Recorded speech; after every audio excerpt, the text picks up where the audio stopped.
রাম বাম এবং নাস্তিকদের বিপক্ষে অবস্থান নিয়েছিলেন। আপনি দেখেন তার রাজনৈতিক ক্যারিয়ার জীবন, আমি আজকেও দেখছিলাম তিনি নাস্তিকদের বিরুদ্ধে সর্বোচ্চ ভূমিকা পালন করেছিলেন মুন্সিগঞ্জ জেলার লোহগঞ্জ থানায় বিশাল এক সমাবেশে। অথচ তার দলের পরিচয় দিয়ে এখন অনেকে নাস্তিক, রাম বাম, বাউল ফাউল তাদের দলের অবস্থান পর্যন্ত ঘোষণা করছে যে তাদেরকে আঘাত করা মানে আমাদেরকে আঘাত করা। ম্যাডাম খালেদা জিয়া যদি সুস্থ থাকতেন ভালোভাবে কথাগুলো আমার মনে হয় তারা বলতে পারত। যেহেতু বয়সের একটা দ্বার প্রান্তে এসে গেছে, ৮০ বছর চলছে, ৮০ বছরও মানুষ মরে না, ১০০ বছর পর্যন্ত হায়াত পায় নাকি? ডক্টর মোহাম্মদ ইউনূস কত বছর বয়স? ৮৩। তার মানে খালেদা জিয়ার চাইতে প্রায় ৩ বছর বড়। সে যদি এখন সুস্থ থাকতে পারে, মেয়ে লোকটা আরো বেশি পরে মরে, পুরুষের চাইতে বেশি পরে মরে না? আমরা চাই আমার হায়াতটা যেন আল্লাহ অন্তত এই যে আগ্রাসন বিরোধী ভূমিকাটা, বিশেষ করে ভারত, এই ভারত বিদ্বেষী মনোভাব তার ছিল, সুস্থ থাকলে তিনি এখনো দেখাতে আল্লাহ এই কারণে যেন তারে আরো কিছুদিন হায়াতটা বাড়িয়ে দেয়। কিন্তু তার দলের পরিচয় দিয়ে এখন ভারত প্রীতি যারা দেখায় তারা আমার মনে হয় ওই দল না করাই ভালো। আপনারা দলের বদনাম করছে, আমার কথা খারাপ লাগলেও এটাই সত্যি কথা যে ভারত আপনাদের মতো মানুষকে এত বছর গোল করে রেখে দিয়েছিল, আর তারা এসে যদি এখন ভারতের সাফাই পায়, এই বাংলাদেশের মানুষ যত তাড়াতাড়ি বুঝবে যে ইন্ডিয়ার উগ্রপন্থী হিন্দু যারা এরা আমাদের প্রকাশ্য শত্রু, তত তাড়াতাড়ি এই দেশ দাঁড়াবে। যত দেরি করবে তত পিছিয়ে যাবে। আমি অবৈধ ঘোষণা দিচ্ছি, এটা রেকর্ড হচ্ছে, প্রশাসন আছে, সিআইডি আছে, গোয়েন্দা আছে। ভারত এই বাংলাদেশের প্রকাশ্য আসন্ন শত্রু, গোপনে তো করেছে প্রকাশ্য। তাদেরকে যে আমরা ঘৃণা করি শুধুমাত্র তাদের কর্মকাণ্ডের জন্য না, তাদের মনের ভেতরে যে বিদ্বেষ, বিশেষ করে মুসলমানদের জন্য। আল্লাহ রাব্বুল আলামিন জানিয়েছেন লা তাজিদান্না আশাদ্দান নাস। এই ভাই আপনার নাতি ছেলে নিয়ে যান, কিন্তু উনি আবার কোন নাতি নিয়ে যাচ্ছে প্যাকেটগুলি? ও সওয়াল।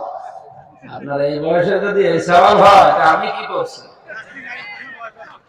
ঠিক আছে, আরাম তো অনেক চেষ্টা করে না, আমার মনে হয় সর্বশেষ। ঠিক আছে ভাই, ওটাও করা যাবে নাই। আমি ক্লাস আকারে কথা বলতে চাই। যে বাদাম নিয়েছেন, এত বাদাম বিক্রি হবে?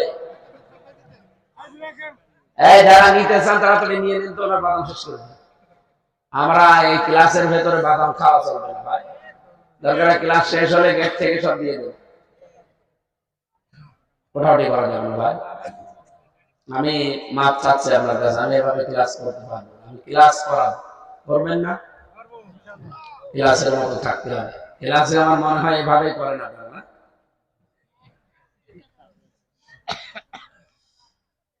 কুষ্টিয়াবাসী কোরআনে কারিমের সূরা মায়েদার 83 নাম্বার আয়াতে 82 নাম্বার আয়াতে আল্লাহ জানিয়েছেন, লামে তাকিদ দিয়ে, নুনে সাকিলা দিয়ে, অবশ্যই হে নবী আপনি দেখতে পাবেন পৃথিবীতে মুসলমানদের জন্য জঘন্যতম শত্রু হিসাবে দুইটা জাতি কাজ করছে, কিয়ামত পর্যন্ত করতে থাকবে। কত শক্ত কথা আল্লাহ দিলেন, আল্লাহ কি না বুঝে দিয়েছেন? উনি যেহেতু অতীত বর্তমান ভবিষ্যৎ সব জানেন, এজন্য বুঝেই দিয়েছেন লা তাজিদান্না, অবশ্যই আপনি দেখতে পাবেন আশাদ্দান নাস। এটা ইসমে তাফজিল সুপারলেটিভ ডিগ্রি, এর উপরে আর কোনো শব্দ আরবিতে নেই। সব চাইতে ভয়ঙ্কর জঘন্যতম শত্রু হিসাবে আপনি দেখবেন মানুষের ভেতরে আদাওয়াতাল লিল্লাযিনা আমানু ইয়াহুদা ওয়াল্লাযিনা আশরাকু। এক নম্বরে তামাম দুনিয়ায় মুসলমান নিধন করার জন্য চেষ্টা চালাবে ইহুদিরা, দুই নম্বরে মুশরিকরা। আপনি একটু এই আয়াতটার দিকে তাকিয়ে বলেন তো, আয়াতটা কি 100% সত্য না 98%? আরো জোরে বলেন। 100% যদি আমরা মুসলমান যারা আছি বিশ্বাস করে থাকি, এ কথা আপনাকে এখনই বিশ্বাস করে প্রমাণ দেওয়া লাগবে। ইহুদি আর মুশরিক যারা, মুশরিক মানে শুধু হিন্দু না, আল্লাহর সাথে যারা শিরিক করে তারা মুশরিক। কথা বলেন। সে বিশ্বাসে হতে পারে, কর্মে হতে পারে, আচরণে হতে পারে। পৃথিবীতে যারা আল্লাহর সাথে শিরিক করে সে যেই হোক, এটা মুশরিক। এই মুশরিকদেরকে আপনি মুসলমানদের বিরুদ্ধে জঘন্যতম শত্রুতা করতে দেখতে পাবেন। এই জন্য আমরা তাদের ঘৃণা করি। তাছাড়া হিন্দু যারা এমনিতেই সাধারণ জেনারেল, আমি আপনাদের ঘৃণাও করি না, এমনকি আপনাদের দূরে সরিয়েও দেই। কিন্তু ওগুলো যারা মদির মরিদ যারা, এ মানুষগুলো মানুষ নামে জানোয়ার এবং কলঙ্ক। গরু জবাই করার কারণে যারা ভারতের মুসলমান পিটিয়ে মেরে ফেলে, এমনকি আল্লাহ ঘর মসজিদ পর্যন্ত যারা ভেঙে দিয়েছে, এরা কি মানুষ না জানোয়ার? বলেন বলেন। আমরা ওই জানোয়ারগুলোকে ঘৃণা করি। এর পরের আয়াতে আল্লাহ দিয়েছেন, হে নবী আপনি দেখতে পাবেন তুলনামূলক ভাবে খ্রিস্টান যারা, নাসারা যারা, তারাও আপনাদের শত্রু, কিন্তু তারা একটু কম। তামাম পৃথিবীতে সবচাইতে বেশি মানুষ বাস করে খ্রিস্টান ধর্মে, প্রায় 250 কোটির উপরে। 710 কোটি মানুষ তামাম দুনিয়ায় এখন, মাত্র 175 কোটি আমরা মুসলিম, আর 535 কোটি সব কাফের। এই কাফেরদের ভেতরে জঘন্যতম ইহুদি, 2 নম্বরে মুশরিক, 3 নম্বরে দাঁড়িয়েছে খ্রিস্টানরা। খ্রিস্টানদেরও ঈমান নেই, কারণ তারা 3 খোদায় বিশ্বাস করে। ওরা বলে আল্লাহ একজন আছে, মানি আল্লাহর স্ত্রী আছে মরিয়ম। বলেন নাউযুবিল্লাহ। ওরা শব্দটা কি বলে? মরিয়ম। অথচ মরিয়ম নামে কোরআনে আল্লাহ কিছু দেয়নি, দিয়েছে মারিয়াম। যাদের মেয়ের নাম লিখেছেন, যাদের বোনের নাম লিখেছেন, স্ত্রীর নাম যাদের আছে মারিয়াম, অনেকে মরিয়ম বলে ডাকে। এটা বিকৃতি। এটা আবুল সরকার যেভাবে কোরআনের আয়াত বিকৃতি করছে, আল্লাহ মানুষ হিসাবে নাস শব্দটা ব্যবহার করেছেন। কুল আউযু বিরাব্বিন নাস, নবী আপনি বলেন আমি আশ্রয় চাই মানুষের মালিকের কাছে। এখানে নাস মানে মানুষ। নাস মানে কি? আর এই শয়তান কুলাঙ্গার কোরআনের আয়াতের বিকৃতি করে বলছে নাস মানে নাস। আল্লাহ নাচতে বলেছে। এখনো পর্যন্ত অনেকে জেনে শুনি অনেক সুশীল, নাস্তিক মার্কা সুশীল যারা, তারা ওদের পক্ষ নিয়ে এখনো পর্যন্ত মশাল মিছিল করে। সাহস পায় কোথায়? আগা থেকে গোড়া পর্যন্ত পিটানো লাগবে এদের। কথা বলেন। ওরা যদি আহমেদ হামজাকে গালি দিত, আল্লাহর কসম আমি কিছুই বলতাম না। যদি আমার বাবা রিয়াজউদ্দিন কেউ গালি দিত, কিছুই বলতাম না, গালি দেন। কিন্তু আপনি সরাসরি আল্লাহর গায়ে হাত দিয়েছেন। কথা বলে না, আল্লাহ কোন আগামাতা নেই। কোন মুসলমান যার হালকা ঈমানও আছে, ওই ইসলামী দল না করতে পারে, হালকা ঈমানও যার আছে, সেও কি স্থির থাকার কথা? কিন্তু যারা তাদের পক্ষ নেয়, বুঝতে হবে তাদের ঈমানই নেই।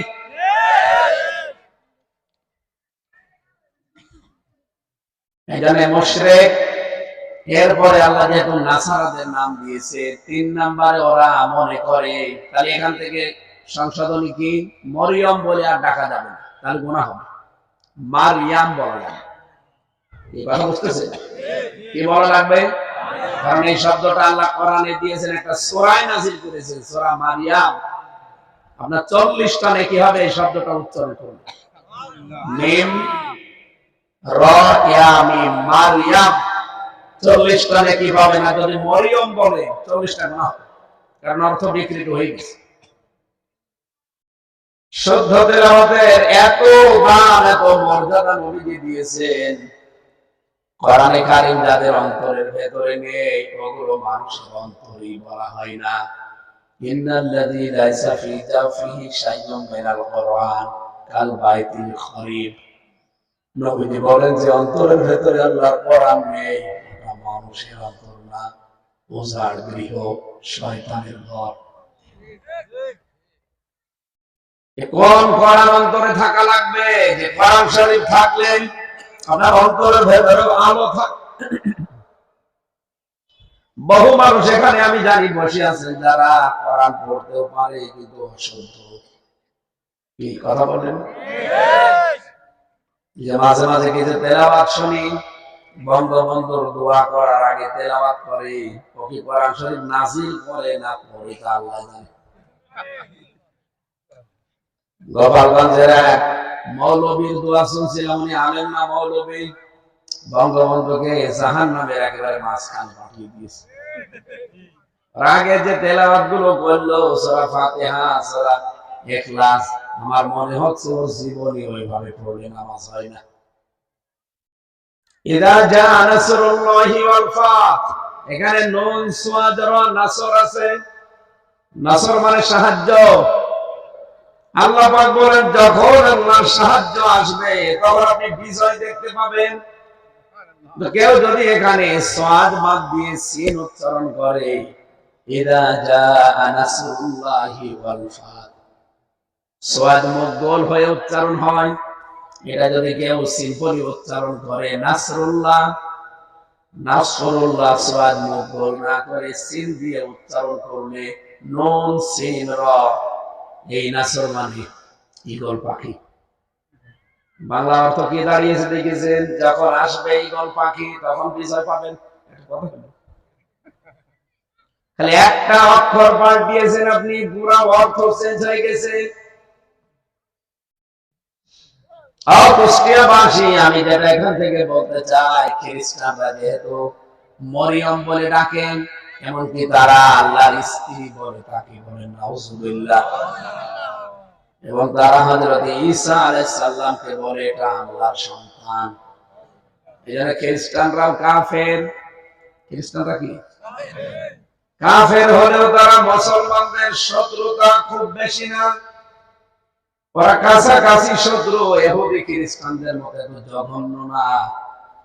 তারা দুনিয়ার দিকে তাকিয়ে বলেন, আমি যতটুকু লেখাপড়া করি দেখি বুঝি, ইহুদি এবং মুশরিকদের চাইতে খ্রিস্টানরা মুসলমানদের একটু আপন।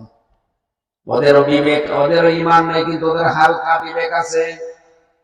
যদিও খ্রিস্টান এখন আর ওই খ্রিস্টান পৃথিবীতে নেই যেভাবে খ্রিস্টান হওয়া দরকার।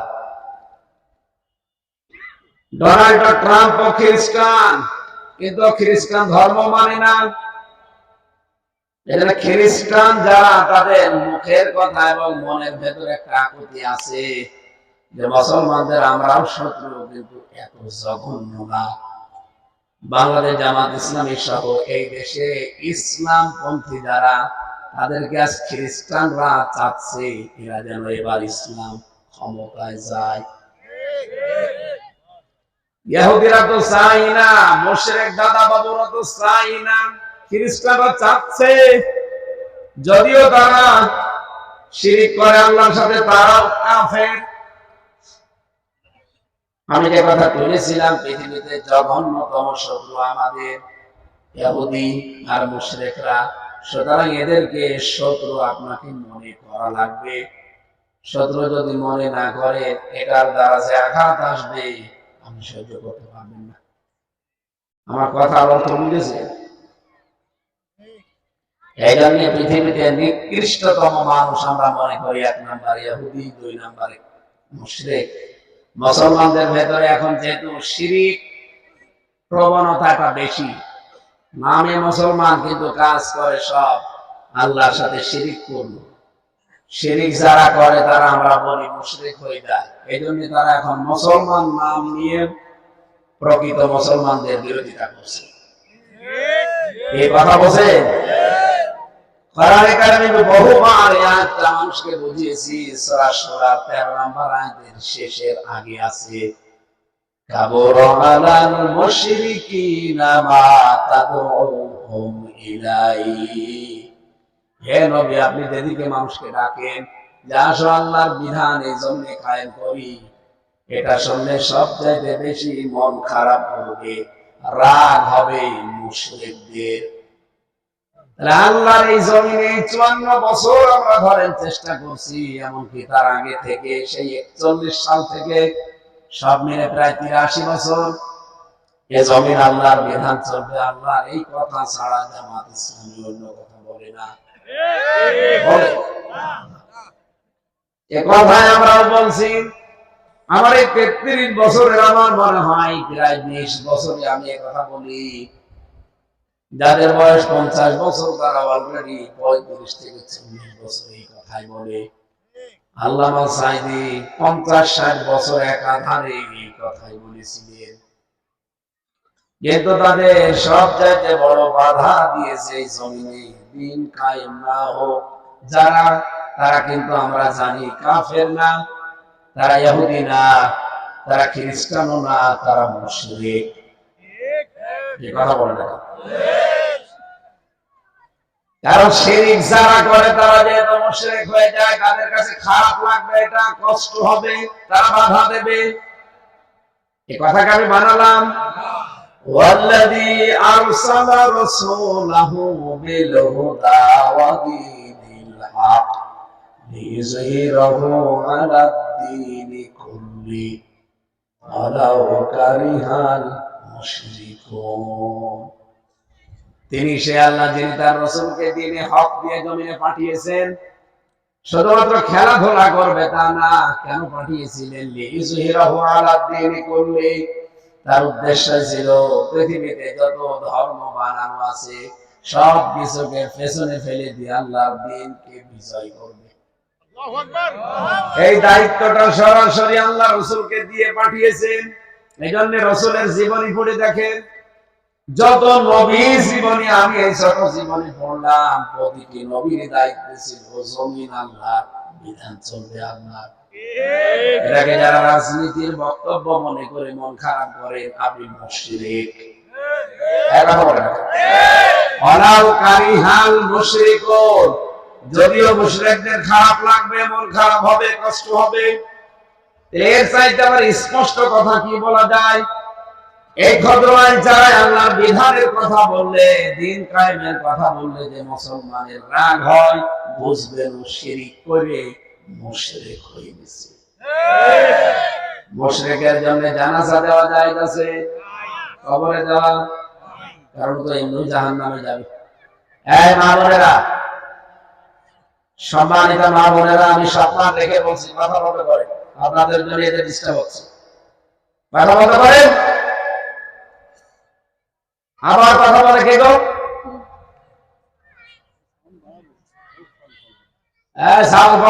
এত ছেলে মেয়ে কার বলছে ধরে 2-3টা এক জায়গায় নিয়ে বলেন তো, কথা বলা যাবে না। আপনারা এখানে যদি আচরণ করেন, পরিবারে কি করেন আমার বোঝা হয়ে গেছে। কথা বলতে পারেন। তাহলে আমি মনে হয় এতক্ষণ পর্যন্ত যা বললাম তার সামারাইজ এইটা, সারমর্ম, সার কথা এই যে আল্লাহর বিধানের কথা বললে রাগ হবে অটোমেটিক ভাবে মুশরিকদের। আপনার যদি কোনো ক্রমে মন খারাপ হয়, রাগ হয়, আল্লাহর বিধানে জমিনে কায়েমের কথা শুনলে আপনি বিশ্বাস করতে পারেন আপনি মুশরিক। প্রশ্ন করতে পারেন, কই আমি তো শিরক করি না, তাহলে আল্লাহ মিথ্যা কথা বলেছে? বলুন, আল্লাহ মিথ্যা কথা বলেছে? অবশ্যই আপনার শিরক হয়, না তো আপনার তো মন খারাপ হওয়ার কথা না। যে কোনো ভাবে আপনার শিরক হচ্ছে, আপনি হয়তো টের পাচ্ছেন না। আপনাকে আবিষ্কার করার জন্য আমি আহ্বান জানাচ্ছি, দেখেন কিভাবে শিরক হচ্ছে। শিরকের যতগুলো স্তর আছে, আমি তাফসীরে 120টা স্তর পড়েছি শিরকের। শিরক বিল যাত, শিরক বিল সিফাত, শিরক বিল ইখতিয়ার, শিরক বিল হুকুক, তবে একটা একটা করে আমি 120 প্রকার শিরক পেয়েছি। আমার তো মনে হয় আমাদের 120 প্রকারের 118 প্রকারই আছে। অথচ এত বড় বিশাল জুব্বা গায়ে দিয়ে মনে হচ্ছে আমি পাকা একেবারে খাঁটি ইমানদার। ১,৫০০ বছর আগে একটা আয়াত নাযিল হয়েছে, আপনাদের আমি আরবিটা বলছি, লিয়াকাররিবুনা ইলাল্লাহি সুলফা। সূরা জুমারের ভেতরে আছে, হে নবী এই মুশরিকদেরকে যদি আপনি জিজ্ঞাসা করেন যে এই দেবতাগুলোর পূজা করো কেন, এই মাটির পাথরের মূর্তি বানিয়ে এর সামনে মাথা নত করো কেন, কি চাও এদের কাছে, ওই মুশরিকরাও বলবে আমরা এদের পূজা করি না, এদের মাধ্যমে আমরা আল্লাহর কাছে যেতে চাই। ১,৫০০ বছর আগে যদি ওই কাফের মুশরিকরা কথা বলতে পারে, আজ বাংলাদেশে বহু নামধারী মুসলমান যারা বিভিন্ন পীরের কাছে যায়, তাদেরও বিশ্বাস এইটাই যে আমরা বাবাকে কিছু বলি না, এই বাবার মাধ্যমে আমরা আল্লাহর কাছে যেতে চাই। অথচ আল্লাহ পর্যন্ত পৌঁছাতে পৃথিবীর কোন দালাল ধরা লাগবে না, কোন মাধ্যম লাগবে না। ওরা যে আয়াতটা পড়ে দলিল দেয়, ওরা বানিয়ে বলে ওইটা অবতাগু ইলাইহিল ওয়াসিলা, ঈমানদারেরা আল্লাহকে ভয় করো আর আল্লাহ পর্যন্ত পৌঁছাতে একটা ওসিলা তালাশ করো। ওরা বলে ওসিলা মানে বাবা, পীর। অথচ এখানে ওসিলা মানে নেক আমল। কি নেক আমল মানে? বহু মানুষ আমরা মনে করি আমল মানে বসে বসে সুবহানাল্লাহ পড়ছে, আমল করছে। বসে বসে সুবহানাল্লাহ পড়া কি আমল? এটা তো একটা জিকির। আমি আবার বলছি, আমল মানে কি বলেন? আরবিতে বলে আমল, বাংলায় বলে কাজ, ইংরেজিতে বলে ওয়ার্ক, বিভিন্ন ভাষায় এই নাম আছে। তাহলে যে বসে বসে তসবিহ টেপেন আর মনে করছেন লোক আমলদার হয়ে গেছে, কিসের আমল করে? কত বসে আছে। আমল মানে আপনাকে কাজ করা লাগবে, নেক কাজ যেটা, ভালো কাজ যেটা, মানুষের উপকার হয়, মানবতার কল্যাণ হয়, এইটার নাম আমল। আমি বসে বসে তসবিহ 1000 বার টিপলাম, কি মানুষের উপকার হচ্ছে বলেন? বলেন। আপনাকে আল্লাহ শুধু জিকির করার জন্যই পাঠিয়েছে না, জিকির করবে, তাসবিহ করবে, আল্লাহর প্রশংসা করার জন্য। এই জগতে সৃষ্টির অভাব নেই। 7টা সূরা আয়াতটা পেয়েছি, সাব্বাহা লিল্লাহি মা ফিস সামাওয়াতি ওয়া মা ফিল আরদ ওয়া হুয়াল আজিজুল হাকীম। শুনেন এই আয়াত কোনদিন? আল্লাহ পাক বলেন আসমান আর জমিনে যত সৃষ্টি আমি বানিয়েছি সবাই আমার তাসবিহ করছে, জিকির করছে। ও মানুষ, তোমাদেরকে আমি জিকির করার জন্য বানাইনি, তোমাদেরকে বানিয়েছি আমার খলিফা করে। কি করি? ইন্নী জাইলুন ফিল আরদি খলিফা, আমি জমিনে তোদেরকে খলিফা করে পাঠালাম। খলিফার কাজ কি? আমি আল্লাহ যেটা করতাম ওটা যেহেতু আমার দ্বারা সাজে না, এই জমিনে এসে আল্লাহ তার বিধান কায়েম করা এটার দায়িত্ব তার, কিন্তু এটাকে আল্লাহর সামনে মানাই, এটা যেহেতু মানাচ্ছে না, এই জন্য ওই দায়িত্বটা দিয়ে আল্লাহ আমাদের পাঠিয়েছেন। এই জন্য এই জমিনে সবচাইতে বড় ইবাদত, দায়িত্ব আমাদের জন্য এই জমিনে আল্লাহর খেলাফত কায়েম করা। কত উল্টা পাল্টা লোক আছে, ইসলাম না বুঝে আমাদের ভুল ধরে, আর উনি এই কথা বললো আর আমি বানিয়ে বলেছি কোরআনে আছে। আল্লাহ আমাদের জমিনে খেলাফতের দায়িত্ব দিয়ে পাঠিয়েছেন। এই 54 বছর হয়ে গেল দেশটা স্বাধীন হওয়া, জমিনে আমরা তো নেই, আমরা আছি বিভিন্ন জায়গায়। এখানে জমিন জালেমরা ফাঁকা পেয়েছে, 180 মাইল বেগে চালিয়েছে। এবার আর এই জমিন ফাঁকা না, এই জমিনে এখন আল্লাহর খলিফারা পদে পদে সিটি আছে। এবার জমিনে যদি শয়তানি করতে চান, আল্লাহর খলিফাদের মোকাবেলা করে করা লাগবে। এমনি এমনি ছাড় দেওয়া যাবে? খুব ছাড় দিয়েছি 54 বছর। আমরা বিভিন্ন দরগায়, বিভিন্ন আস্তানায়, কত মাজারে বসে বসে শুধু জিকির করা ধান্দায় ছিলাম। আমি জিকিরকে খারাপ বলি না, কারণ জিকির করার জন্য আল্লাহ আমাদেরকে বানাননি, কারণ জিকিরের জন্য, তাসবিহ করার জন্য আল্লাহর সৃষ্টি আছে। আপনি কি মনে করেন এই যে পিপিলিকা অবশ্যই আছে ও আল্লাহর তাসবিহ পড়ছে? এই যে গাছগুলো বিকাল বেলা লম্বা হয়ে যায় সেজদা, এই যে ছায়া লম্বা করে সেজদা দেয়, জিকির করে, তাসবিহ করে। হ্যাঁ, তাদের তাসবিহর ভাষা হয়তো আমরা বুঝি না। কোরআনে কারিমে সূরা বনী ইসরাঈলে আল্লাহ জানিয়েছেন, হে নবী, আপনি তাদের তাসবিহর ভাষা হয়তো বোঝেন না, কিন্তু তারা তাসবিহ করে। তুসাব্বিহু লাহুস সামাওয়াতুস সাবউ ওয়াল আরদু ওয়া মান ফীহিন্না ওয়া ইন মিন শাইইন ইল্লা ইউসাব্বিহু বিহামদিহি ওয়ালাকিন লা তাফকাহুনা তাসবিহাহুম ইন্নাহু কানা হালিমান গফুরা। রব্বুল আলামিন বলেন, পৃথিবীতে এমন কোন জিনিস নেই, সাহায্যের মানে জিনিস, যে আমি আল্লাহর তাসবিহ করে না, কিন্তু তোমরা তাদের তাসবিহর ভাষা বোঝো না। কি বুঝলেন এখান থেকে? যে তাসবিহ তাহলিল করার জন্য আল্লাহ আমাদেরকে বানাননি, আমাদের বানানোর একটা আলাদা উদ্দেশ্য আছে, সেটা এই জমিন যার হুকুম চালানো লাগবে তার। শিরক বিজাত, শিরক বিসিফাত, যেটা ইহুদি খ্রিস্টান মুশরিক ওই জামানার কাফেররা করতো, হয়তো বুঝে করুক না বুঝে করুক। বাংলাদেশে আমরা যারা এখন এই শিরকে লিপ্ত আছি, দেখেন তারাই পীরের নাম নিয়ে হলে জমিনে দিন কায়েমের বিপক্ষে কথা বলে। তার মানে পীর হয়েও অনেকে মুশরিক, এক কথা বললাম, আলেম হয়েও অনেকে মুশরিক। সাফ কথা, আমার এই জমিনে দিন কায়েম হবে, আল্লাহর বিধান, এটা যারা চায় না তারা মুশরিক। আবু জেহেল ছিল মুশরিক। ও যদি মরে গেলে ওর জানাজা না হয়, উদ্ধ করে মাটিতে চিপে রাখে, পুঁতে ফেলে।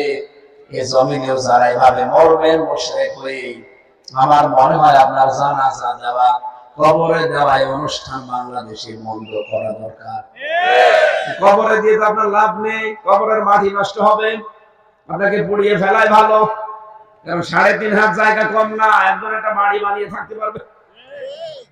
আপনি তো এমনিতেও জাহান্নামে যাবেন, মুশরিকরা যাবে কোথায়? আরো জোরে।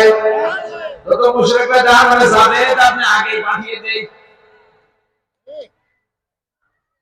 আমার কথার অর্থ বুঝে কি রাগ হয়ে গেল? বলেন বলেন।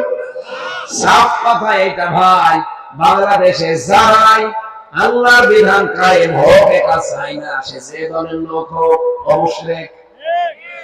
আরো জোরে বলুন। সুতরাং এখানে আমরা যারা দল, মত, জাতি, বর্ণ, ধর্ম নির্বিশেষে এসেছি, অন্তত মুশরিক যদি থাকে ও আশপাশে বিভিন্ন জায়গায়, এর ভেতরে আসে না, এসেছে না, এখানে আসে, হয়তো বিভিন্ন জায়গায় বসে আছে তারা, অন্য ধর্মের লোক তো থাকতেই পারে। মুসলমানদের ভেতরে যেহেতু মুশরিক থাকতে পারে, তারাও এখন দেখেন বিভিন্ন দোকানে বসে বসে গেজাচ্ছে যে ওয়াজ হচ্ছে না রাজনীতি হচ্ছে। আমি চলেন আমার সাথে, আমি দোকানে বসে আপনাকে দেখাবো কি গেজানো গেজাচ্ছে, অথচ পেটে বোম মারেন। সূরা ফাতিহা যদি শুদ্ধ করে পড়তে পারে, আর আমি মিষ্টি খাও পড়তে পারবো। দরুদ আর সালাম পড়ছে আমাদের নবী মুহাম্মদুর রাসূলুল্লাহ সাল্লাল্লাহু আলাইহি ওয়াসাল্লামের প্রতি। আপনারা জানেন আমি ধারাবাহিকভাবে কথা বলি, যেহেতু আজকে একটা গুরুত্বপূর্ণ সূরা, আপনারা মনে করছেন এই সূরা তো আমিও জানি, আপনি জানেন ঠিক আছে, এর ভেতরে আল্লাহ এত কথা দিয়েছে। নবীজি বলেন, কোরআন শরীফ যদি আল্লাহ নাযিল নাও করে শুধু সূরা আসর নাযিল করত, তাও আমার উম্মতের জন্য হেদায়েতের জন্য যথেষ্ট হতো। এত কথা এর ভেতরে আছে, আমরা তো শুনি না এইভাবে। আসেন আমরা আবিষ্কার করার চেষ্টা করি সূরা আসর। এখান থেকে আমরা কিছু শিক্ষা নিয়ে আজকে বাড়ি যেতে চাই।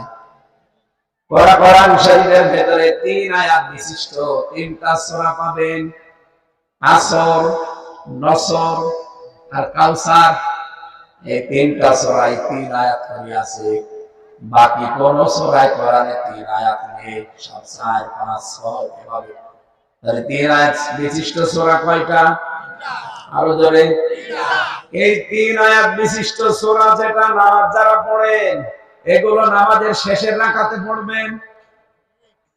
সূরা ফাতিহার পরে যেহেতু অন্য সূরা মিলানো লাগে, তাহলে এই সূরাগুলো প্রথম রাকাতে পড়ে পরের রাকাতে সূরা নসর আর কাউসার ছাড়া কোনো সূরা পাবেন না। এজন্য আপনি যদি প্রথম রাকাতে এটা পড়ে ফেলেন, পরের রাকাতে কিন্তু সূরা ইখলাস দিয়ে পড়লেন। পরের রাকাতে পড়বেন কি? কারণ পরের রাকাতে 4 আয়াত 5 আয়াতের কমে আর সূরা নেই। সূরা ফালাকের ভেতরে 5 আয়াত আছে, সূরা নাসের ভেতরে 6 আয়াত আছে, আর সূরা ইখলাসের ভেতরে 4 আয়াত আছে। কেউ যদি সূরা নসর প্রথমে তেলাওয়াত করে পরবর্তীতে কাউসার পড়ে, ওর নামাজ কিন্তু ইচ্ছা করে পড়লে হবে না। কথা বুঝে ফেলেছেন নাকি? ধারাবাহিক তারতিব ঠিক রাখা লাগবে। তাহলে কোরআনে 3 আয়াত বিশিষ্ট সূরা আছে কয়টা? আসর, নসর, কাউসার।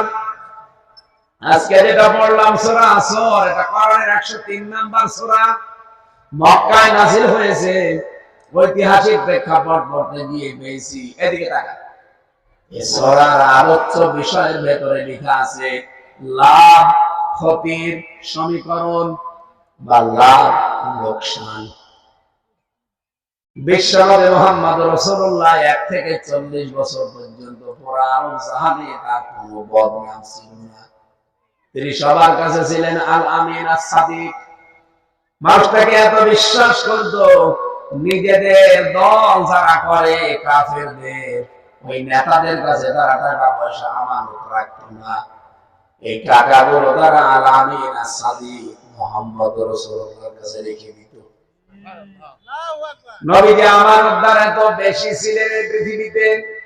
বিশ্ব নবী জানিয়েছেন কিয়ামতের আগে যে 40টা বিষয় দুনিয়ার দিকে ধেয়ে আসবে, তার ভিতরে আমানতদার মানুষ আপনি মাইকিং করে এলাকায় খুঁজে পাবেন না।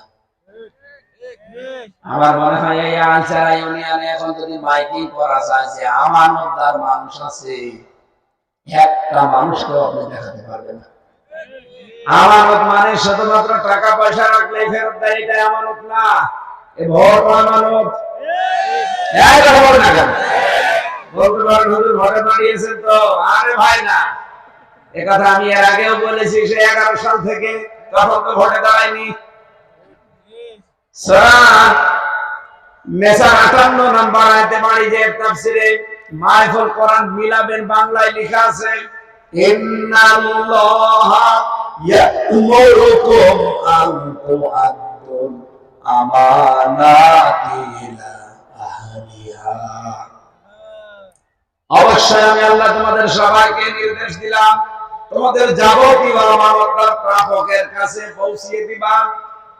এই কুষ্টিয়াতে সদর ঢাকায় মনে করেন 10 জন ভোটে দাঁড়াবে। এই 10 জনের ভেতরে যার দ্বারা আপনার মনে হয় যে রাষ্ট্রের সম্পদ সংরক্ষণ হবে, মানুষের অধিকারগুলো আদায় হবে, আপনার এই ভোট নামক সাক্ষী আমানত তাকে দেওয়া আপনার দায়িত্ব। এরকম মানুষ আমরা দেশে কিন্তু খুব বেশি পাবো না। অনেকেই কিন্তু বিক্রি হয়ে যাবে, শুধু চা বিড়ি আর কিছু টাকা দিলে আমানতের দায়িত্ব শেষ। নবীজি তার এমনি বলে নাই যে কিয়ামতের আগে মানুষকে মাইকিং করে আপনি এলাকায় একটা আমানতদার মানুষ খুঁজে পাবেন না। আমি আয়াতের ভেতরে আমানত পেয়েছি 9 প্রকার। কত? এই যে কথা বলছি এটা আমানত। একজনকে বললাম যে ভাই কথাটা আপনি অন্য জায়গায় বলবেন না, তো দেখা যাচ্ছে আর এক জায়গায় বলে দিয়েছে, আমানতের খেয়ানত করেছে। এরকম আমানতের খেয়ানত করা মানুষ দেশে এখন নেই, যাই ছিল দিন দিন আরো বাড়তেছে। আমার ভাইরা, আমি যে কথা এখান থেকে তুলতে চাই, ওঠেন কারাগো, কি এত পোশাক লাগে আপনার? হ্যাঁ, আমরা কি মুসলমানই একেবারে জায়গা উঠে দিয়ে দেব?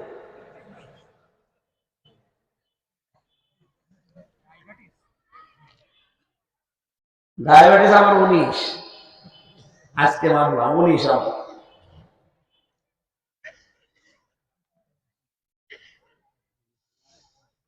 আমার ভাইরা, করার জন্য বসেছি, যেহেতু বিশ্বনবী মুহাম্মদুর রাসূলুল্লাহ আমানতদার ছিলেন, কেমন তার জীবন আমি 2 মিনিট বলছি। যেদিন তাকে মেরে ফেলার জন্য কাফেররা লাল উট ঘোষণা দিয়েছে 100, আবু জেহেল সংসদে দারুন নদওয়ায় আইন পাশ করেছে যে মুহাম্মদের মাথা যদি কেউ জীবিত অথবা মৃত নিয়ে আসতে পারে 1,100 লাল উট দেওয়া হবে। লাল উট মানে এখন বাংলাদেশের 100টা এই যে এসবি ভলভো বাস, এক একটা বাস মানে একটা করে উট। ওই জামানায় বলে তো 100টা যদি এসবি বাসের মালিক, তা ভলভো যেটা এক একটার দাম 6 কোটি 7 কোটি 10 কোটি করে দাম, এটা যদি আপনাকে বলা হয় যে আমির হামজার মাথা নিয়ে আসতে পারলে এই বাস দেওয়া হবে, এলাকায় কেউ বসে থাকবে না, সবাই দৌড়াবে। ওই জামানায় দৌড়িয়েছিল 22 জন তরবারি নিয়ে ছুটে গেছে নবীজির ঘরে, চারিদিকে তারা খোলা তরবারি নিয়ে দাঁড়িয়ে আছে।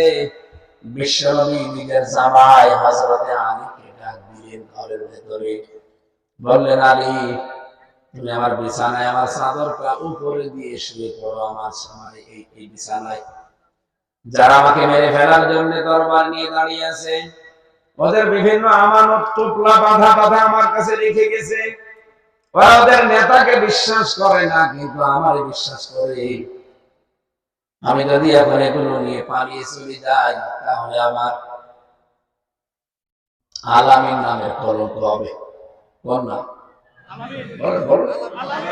আমার এই নামের কলঙ্ক হয়ে যাবে যে আলামিনের কাছে রেখেছিলাম, ওই পালিয়ে গেছে। সুতরাং তোমারে আমি এই জায়গায় রেখে গেলাম। আর ওই যে টোপলা গুলো দেখতে পাও ঘরে কোনায় রাখা আছে, নাম লেখা আছে। সকালবেলা ওরা যখন এসে আমারে পাবে না, তোমারে যখন পাবে তুমি আমানত গুলো তার কাছে বুঝে বুঝে দিয়ে দিও। ও বাংলার মুসলমানেরা, যে নবীর আদর্শ প্রতিষ্ঠার জন্য এত চেষ্টা করি, টের পাচ্ছেন কেন? চিন্তা করে দেখেন, যেখানে জীবন মরণ নিয়ে টানাটানি, নিজের জামাইকে রেখে যাচ্ছে। আমি চিন্তা করে নিজের জামাইকে মরণের বিছানায় রেখে যাচ্ছে কেন? কারণ আমানতের দায়িত্ব পালন করা লাগবে। আমরা বাংলাদেশটাকে যদি এইভাবে তৈরি করতে পারতাম যে তাকে দায়িত্ব দেওয়া হবে, আমানতের দায়িত্ব সে যেন পালন করতে পারে, বাংলাদেশ আল্লাহর কসম 15 বছর লাগবে না, 5 বছরে বিশ্বে দাঁড়িয়ে যাবে। আমিরে জামাত এমনিতে এত সাহস দেখায় যে আপনারা মাত্র দিয়ে দেখেন 2 বছরে আমরা দেশকে দাঁড়িয়ে ফেলবো। দাঁড় করিয়ে এমনি ফেলবো না, কারণ আমরা এরকম মানুষ দেশে তৈরি করেছি, কোটি কোটি টাকা তাদের কাছে দিলেও তারা মারি কাটি করবে না। আমি একেবারে পারফেক্ট বলবো না জামাত ইসলামী বাংলাদেশকে, কিন্তু আল্লাহর কসম করার আমার সামনে আমি মাথায় নিয়ে বলতে পারি, এই দেশে যতগুলো রাজনৈতিক দল আছে 73টা তুলনামূলক ভাবে সবার উপরে বাংলাদেশ জামাত ইসলামী। আপনি কোন দিক থেকে বলবেন বলেন? বলতে পারবেন তার দাড়ি ছোট ছোট, ওদের তো দাড়ি ছোট, আপনার কি ছোট? বলে আমরা তো দাড়ি নেই। অর্থনৈতিক কারণে বাংলাদেশ জামাত ইসলামীতে বহু পরীক্ষা হয়েছে, কিন্তু তাদের 4 আনা পর্যন্ত এখনো দুর্নীতি ধরা পড়েনি। যদি 2-1 ধরা পড়ে, তার 14 গোষ্ঠী উদ্ধার হয়ে গেছে। বিশ্বে আমরা দেখেছি অনেক দল কমপক্ষে 4 বার বাংলাদেশকে দুর্নীতিতে চ্যাম্পিয়ন করেছে। তাদের মুখে জামাত ইসলামীর বদনাম করা এটা মানায়। জাজর যদি এসে সুসকে বলে তার পেছনে ফোঁটা, দাঁত মুখ খুলে গেল, আমার তো ফোঁটা একটা, তোর হাজার হাজার, আমার তো মাত্র একটা ফোঁটা, আমি তো বন্ধ করে ফেলতে পারবো, হাজার ফুটো। আপনারা যে বদনাম করে সুশীল নাম নিয়ে বিভিন্ন টক শোতে বসে বসে জামাত ইসলামের ভুল ধরে, আপনি জামাতের এই কাজগুলো দেখেছেন। আপনার কাছে টাকা দিলে হাওয়া হয়ে যায়, আর এদের কাছে টাকা দিয়ে কি করি, এরা বন্টন করবে, সঠিক জায়গায় ভুল হয়ে যায়। আমি এমনি জামাত ইসলামী টাকা দিয়েছি আপনি মনে করেন এত কষ্টের টাকাগুলো আমি তুলে দেই আনতাছে না। আমি জানি এই জায়গাগুলো টাকা দেওয়া আমানতের দায়িত্ব তারা সঠিকভাবে পালন করবে। আমি আবার বলছি ভাই, জামাত ইসলামী বাংলাদেশ পরিপূর্ণ পারফেক্ট না, তাদেরও দোষ আছে, তাদের ইমান আমলে সমস্যা অনেক আছে। কিন্তু এই বাংলাদেশে যত বড় হুজুর বলেন আর খেজুর বলেন, যতগুলো মানুষ এই দেশে রাজনীতি করছে বা রাজনীতির বাইরে আছে, সবার তুলনায় জামাত ইসলামী বাংলাদেশ উপরে। এটাকে আপনাকে স্বীকার করা লাগবে, যদি না করেন এটা আপনার অবিচার করা হবে।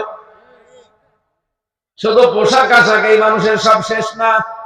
মনে করেন দাড়ির কথা বলে আপনি কাঁদেন, দাড়ির কথা বলে আপনি তুলনা দেন, যে দাড়ি যদি সব হয়ে যায়, রবীন্দ্রনাথ ঠাকুরকে আপনি কিভাবে মাপবেন?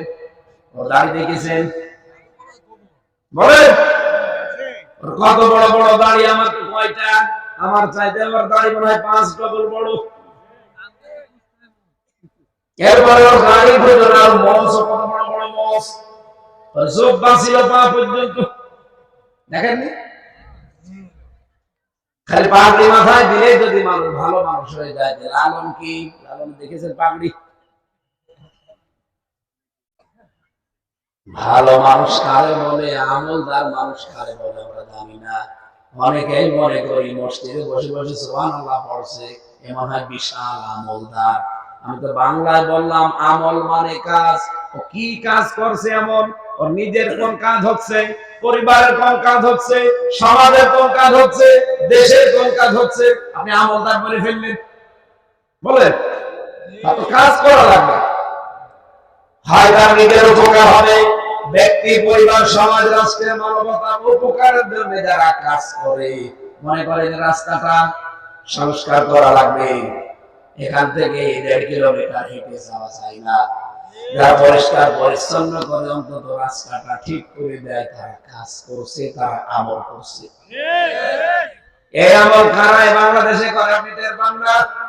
অনেকেই মনে করে মসজিদে 2টা দরজা লাগিয়ে দিলে বিশাল কাজ করে ফেলেছে আমল।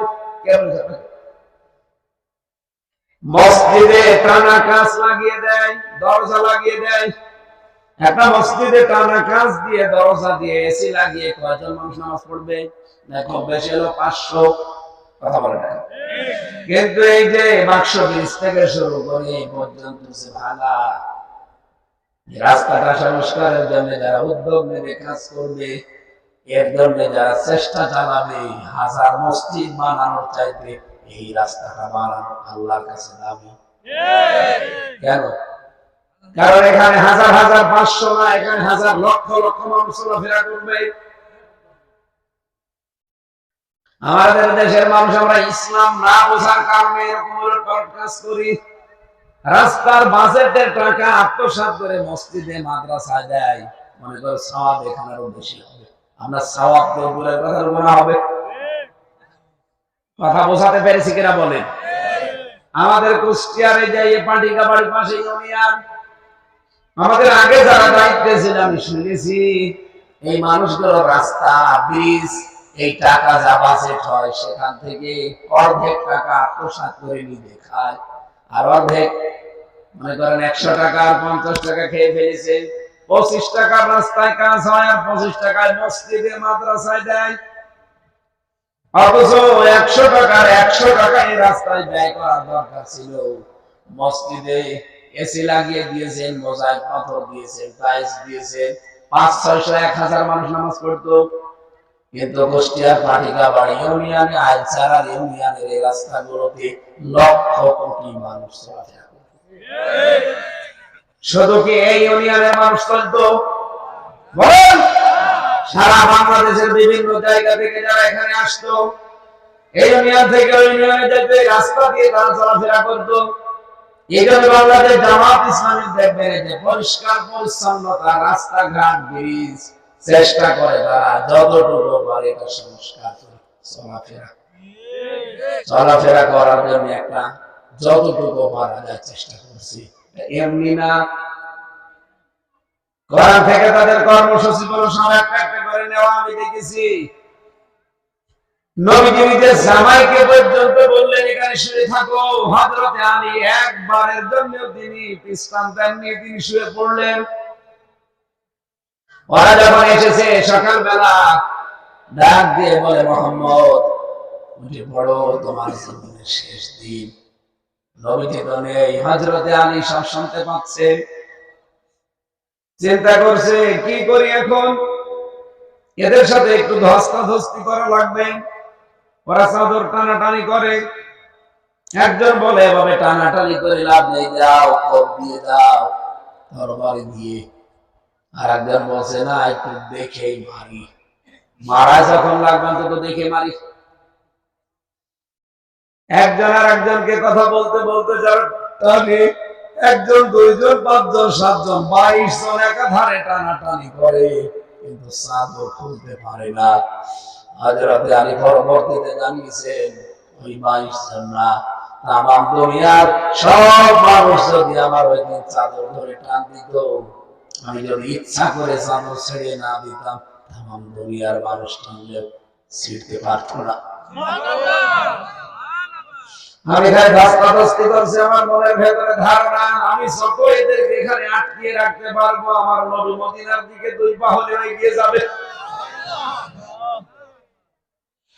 বাংলার মুসলমানেরা আজ কিন্তু 1500 বছর পরে সেই সময় এসেছে। আমার মনে হয় না যে নবীজির ইসলামকে রাষ্ট্র প্রতিষ্ঠার জন্য যারা বাধা হয়ে দাঁড়াবে, এরকম 22 জনের মতো যে কোনো ভাবে ধস্তাধস্তি করে হোক, কথা বার্গেনিং করে হোক, তাদের আটকিয়ে রাখা লাগবে। মনে মনে চাইবেন আল্লাহর ইসলাম দেশে 2 কদম এগিয়ে যায়। সবাই কথার অর্থ বুঝবেন না, যারা বোঝার আমার মনে হয় বুঝে ফেলেছেন। হ্যাঁ, কথা বোঝেন। হযরতে আলী বলেন আমি ঠিক অনেকক্ষণ ধস্তাধস্তি করে ছেড়ে দিলাম, কারণ মনের ভেতরে ধারণা ওরা যদি আন্দাজে কপ দিয়ে দেয় আমি মরে যাবো, আর আমি মারা যাওয়ার পরে ওরা দৌড় দেবে। আলী সকালবেলা ওদের এই আমানত গুলো যার যার নাম লেখা ছিল পোর্টাগুলো পৌঁছিয়ে দিলাম। যে নবী আলামিন নামের কলঙ্ক হয়ে যেতে পারে, নিজের জামাইকে কাফেরদের দরবারের নিচে শুইয়ে রেখেছে, তা আমানতের দায়িত্ব পালন করেছে। আর সেই নবীর উম্মত আমরা যত বড় হই, আমানত আত্মসাৎ করার যোগ হই। এদেশে কিচ্ছু লাগবে না, শুধু আমানত গুলো যার অস্ত্রের বাজেট আসে, এগুলো যদি সত্যি এই 1628 জন মানুষ সঠিকভাবে ব্যয় করতে পারে, পৌঁছিয়ে দিতে পারে, আল্লাহর কসমে দেশের মানুষের অভাব থাকবে না। খালি পক্ষপাতিত্ব বন্ধ করা লাগবে। যেখানে যেটা বাজেট হয় ওইটা ওইভাবে আমানত মনে করে পৌঁছিয়ে দেওয়া লাগবে, ওই পরিমাণ কাজ হওয়া লাগবে। আর আমি জানি ইসলাম আসলে এটা হবে। আপনাদের রাস্তা বাজেট হয়েছিল, কিন্তু রাস্তা হয়নি কেন? এটা তো 100 টাকা বাজেট ছিল, 100 টাকায় খরচ হলে 100 বছর যাওয়ার কথা। সিঙ্গাপুরের রাস্তায় মনে করেন 100 টাকা বাজেট হয়, 100 টাকায় খরচ হয়। এই জন্য রাস্তা বানায় 100 বছরের জন্য। সিঙ্গাপুরে আমি নিজে যেয়ে দেখেছি রাস্তায় 120 বছর চলে যাবে, কিছু হবে না। টার্গেট দিয়েছিল মাত্র 100 বছর, চলে যাচ্ছে কত বছর?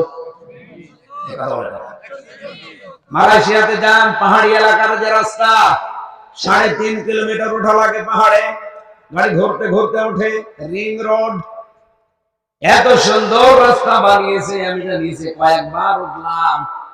ক্যামেরুন হাইল্যান্ডে এ সমস্ত জায়গাগুলোতে মেঘ হাতের সাথে এসে ধরা দেয়, মনে হচ্ছে মেঘকে ডাক দিলে মেঘ এসে হাতের ভেতরে ভাসতেছে, এত উপরে। এই রাস্তায় আসা যাওয়া, এই রাস্তাগুলো 100 বছরের টার্গেট নিয়ে তারা বানিয়েছে। আমি কথা বলে দেখেছি কত বছর টিকতে পারে। 120 বছর চলে যাওয়ার পর কিছু হবে না।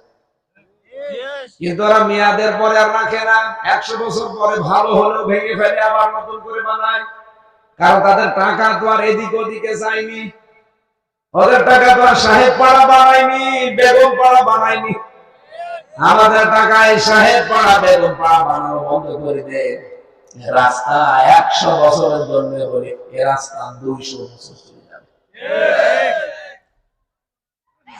আমি গ্যারান্টি দিতে পারি, ইসলাম এই দেশে আসলে শুধু জামাত ইসলাম বলি না, ইসলাম যদি আসে আল্লাহর কসম এই দেশটা আমরা জান্নাতের মতো মিনি জান্নাত বানিয়ে ফেলতে পারি। কোনো ভয় থাকবে না আপনার। একজন মহিলা কক্সবাজার থেকে পঞ্চগড়, টেকনাফ থেকে তেতুলিয়া 1150 কিলোমিটার পথ একা একা চলে যাবে, রাত নেই দিন নেই, মনের ভেতরে কোনো ভয় থাকবে না আল্লাহর ভয় ছাড়া। এরকম একটা দেশ আল্লাহ আমাদেরকে উপহার দিক, আমরা চাই না। এটা শুধু বসে বসে হো হো করলে হবে? এইটার জন্যই তো কথা বলা হয়। তখন আপনি রাজনীতি মনে করেন কেন স্বামী, জান্নাতে তো মারি কাটি বন্ধ হয়ে যাবে, রাস্তার মাঝে ঘটে মারবার আর আপনি খাবেন, এটা তো করতে পারবেন না। আমি কি বেশি বলে ফেললাম?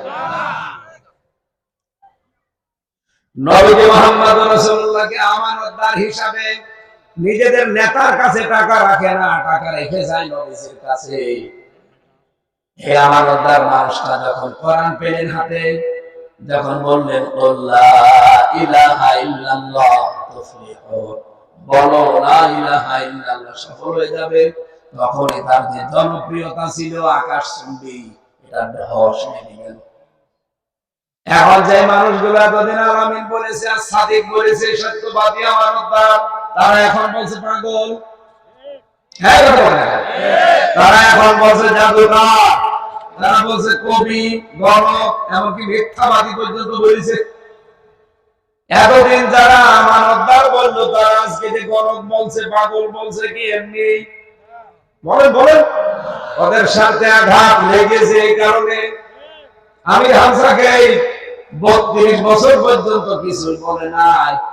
যখনই বাংলাদেশ জামাত ইসলামে নমিনেশন দিয়েছে, এই দিন থেকে যা আরম্ভ হয়েছে, এই 32 বছরও হয়নি। আমির হামজা তো আগেও ছিল, তখন তো কিছু বললেন না। তখন তো একটা কথা, আমার কত ভিডিও অডিও রেকর্ড হয়ে আছে, সেগুলো তো কোনোদিন ছাড়েননি। এখন যারা পান থেকে চুন খসলে পেপার পত্রিকা করে দেন, রাস্তার করে ভিডিও গুলো ছাড়েন, আমরা উদ্দেশ্য জাতি বুঝে ফেলেছি। আমি দেওয়ালে পোস্টার লাগালে আমার দোষ, আর আপনি দেওয়ালে পোস্টার না কি লাগিয়েছে?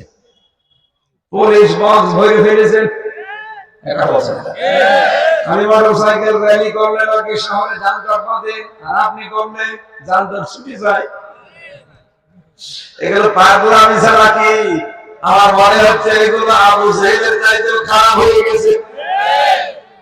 পাগলা কোথায় কামড় দিলে তাও তো 14টা ইনজেকশন দিলে ভালো হয়। কয়টা? 5টা। 5টা ইনজেকশন নাভিতে দিত আগে, ছোটবেলায় একবার দিয়েছিল। 14টা। এই নাভির চারিদিকে ঘুরে ঘুরে 14টা ইনজেকশন দিয়ে কোথায় কামড় দিয়েছে। পাগলা কোথায়? আমার মনে হচ্ছে এখন জায়গায় এভাবে করছে আপনাদের এই বন্ধুরা আব্দুল কুদ্দুস,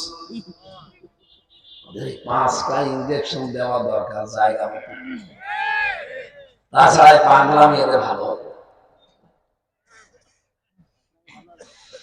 আপনি চিন্তা করেন তো, সেই লোকটা এত জনপ্রিয়, ধস নেমে গেল একেবারে নিম্নে। কাফেররা তখন বলা বলে আরম্ভ করলো যে মুহাম্মদ শেষ, ওর জীবন ক্ষতিগ্রস্ত। কি ছিল আর কি হয়ে গেল? আল্লাহ রাব্বুল আলামিন তখন এই আয়াত নাযিল করলেন। রাব্বুল আলামিন নাযিল করে জানালেন, ওয়াল আসরি ইন্নাল ইনসানা লাফি খুসর। আসরের নামাজের কসম, সময়ের কসম, ইতিহাসের কসম। এখানে আসর শব্দের তাফসীর হয় 3টা। আমরা সবাই জানি আসর মানে আসরের একটা সময় আছে না? যে সময় মানুষ আসরের নামাজ পড়ে, আমরা সবাই জানি আসর মানে জীবনের শেষ বেলা, একেবারে বেলা শেষ, এরপরে কিন্তু আর বেশি সময় সুযোগ থাকে না। আর মানুষকে আল্লাহ বোঝাতে চায়, মানুষ তোমার জীবনে আসরে এসে গেছে, সময় আর বেশি নেই। জীবিত মানুষদেরকে আল্লাহ যত সম্পদ দিয়েছেন দুনিয়ায়, এদিকে টাকা, জীবিত মানুষদেরকে আল্লাহ যত সম্পদ দিয়েছেন দুনিয়ায়, সে নারী হোক আর পুরুষ হোক, সবচাইতে দামি সম্পদের নাম হচ্ছে সময়, হায়াত। হায়াত আছে এই জন্য হামজা এখানে বসে আছে, হায়াত আছে এই জন্য খায়রুল এখানে বসে আছে। হায়াত না থাকলো কিসের বিশেষ অতিথি আর কিসের প্রধান বক্তা রাখতেন এখানে? বলেন বলেন। তাহলে আমার দাম এই জন্য যে আমার হায়াত আছে, আমি এখনো মরি নাই। মৃত হয়ে গেলে আমাকে এখানে বসতে দিত না, রাখতো না, দিয়ে দিত মাটির নিচে। জীবিত মানুষদেরকে পৃথিবীতে আল্লাহ যা দিয়েছেন, সব জায়গায় দামি সম্পদের নাম বলেন তো, আর একবার বলেন তো। এত দামি সম্পদ এই হায়াত। আমার মনে হয় এখন যদি কাউকে এখানে বলা হয় যে 20,000 টাকা দেব, তোমার হায়াত যা আছে সেখান থেকে 2 বছর দিয়ে দাও, রাজি হবে? একটা গরিব মানুষ তাও বলবে না। আপনি মনে করেন 2035 সাল পর্যন্ত বাঁচতেন, 2033 সালে আপনি মরে যাবেন, ওই 2 বছরের হায়াত আপনি আমার দিয়ে দেন, 10,000 টাকা দেব, কেউ রাজি হবে? হ্যাঁ, না হয়েছে। একজন রাজি হয়েছে, হযরত আদম আলাইহিস সালাম। উনি ওনার সন্তান হযরত ইদ্রিস নবীকে জীবনের হায়াত থেকে 60 বছর দিয়ে দিয়েছিলেন। উনি হায়াত পেয়েছিলেন 1000 বছর, আর হযরত ইদ্রিস হায়াত পেয়েছে মাত্র 40 বছর। আল্লাহ রাব্বুল আলামিন হযরত আদমকে হায়াতের তালিকা দেখিয়েছিলেন যে এই তোমার সন্তান, এই তোমার সন্তান, এই হায়াত দিলাম। উনি হায়াত দেখতে দেখতে ইদ্রিস নবীর দিকে তাকিয়ে দেখলেন মাত্র 40 বছর। জানলাই কি আমার 1000 বছর আর আমার সন্তানের ওর হায়াত লিখে ফেলেছি, ও আর কম বেশি করা যাবে না। হযরত আদম ওই দিন বলেছিলেন, মাবুদ আমার হায়াত থেকে আমি আমার সন্তানকে 60 বছর দিয়ে দিলাম, আমার ছেলেটাকে তুমি 100 বছর বাঁচিয়ে রাখো। হযরত ইদ্রিস নবী 100 বছর দুনিয়া বেঁচে ছিলেন, কিন্তু আশ্চর্যের বিষয় হযরত আদমের আর পরবর্তীতে মনে নেই। কারণ আদম সন্তান নাম হচ্ছে নিসিয়ান থেকে, এটা ইনসান, নিসিয়ান থেকে মানুষ ভুলে যায়, এজন্য মানুষের নাম মানুষ, নাস ইনসান। ঠিক আজরাইল ফেরেশতা চলে এসেছে 960 বছর, 40 বছর পর উনি 60 বছর দিয়েছে। নির্ধারিত হায়াত শেষ হলে ফেরেশতা এসে যায়। ফেরেশতা এসে বলছে আপনার তো যাওয়া লাগবে। বলছে না, আমার হায়াত 1000 বছর, আমি যাব না। যাবেন না মানে? আপনি তো আপনার ছেলে ইদ্রিসকে 60 বছর দিয়ে দিয়েছেন, মনে বলছে না আমি দেইনি। হযরতে আজরাইল আল্লাহর কাছে বলে, রব্বুল আলামিন কার কাছে পাঠালে? নিজের হায়াত নিজের ছেলেকে দিয়ে এখন অস্বীকার করে যেতে চাই না। আল্লাহ পাক বলেন আমি জানিও ভুলে যাবে। এই যে মানুষের স্বভাব ভুলে যাওয়া, আমরা যেহেতু আদমের সন্তান, এখন যা বলছে আমার মনে হয় ফেব্রুয়ারির 5 তারিখে নির্বাচন দিলে অনেকেই ভুলে যাবে।